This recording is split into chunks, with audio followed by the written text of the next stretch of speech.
Жительницы села Софиевка под Ахмесджитом каждый месяц собираются в местной мечети, чтобы обсудить важные проблемы, отметить праздники и вспомнить забытые традиции. В этот раз их встреча посвящена проблемам изучения родного языка. На встречу пригласили известных филологов и журналистов. Бізде мында Қырымда енді ресми олса да, кағытта олса да, біздің тіліміз девлет тілер сырасына көрсетілген. Ама біз ондан файдаланмаймыз. Біз талап етмейміз.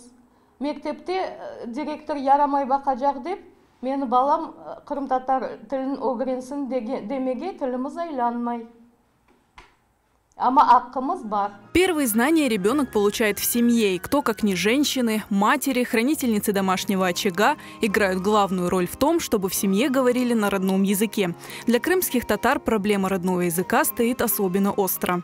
Яш ана бабаларымыз чоқсы рус тілінде лаф етелер. Өзлерінің балаларына ана тіліні сіңдірмейлер. Мана шынжық біздерінің вазифеміз балаларға да, олардың анасыны бабасына да ана тілімізді сіңдірмек. Чүнки егер бұлі вазиетте кетежек олса, ана тіліміз ғайып олacak. Кім өзіміздің ана тілімізде, қырым татар тілінде лаф етмеге ве өзіміздің тілімізде шыққан газет ве журналларға yazılmaға мұражат етеміз.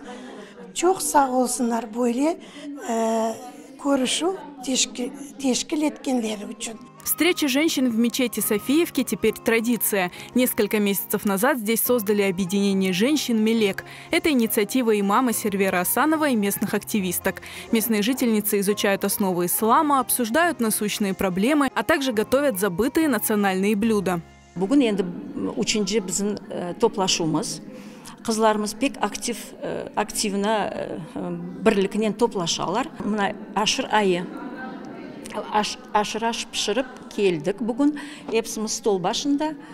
Пек савап екен о ашырашын ашамаға. Епсіне хоть бір қашық болса да қапмақ керек ондан. Впереди у организации «Мелек» много задумок и интересных мероприятий. И мусульманки Софиевки надеются, что их примеру последуют женщины и в других селах.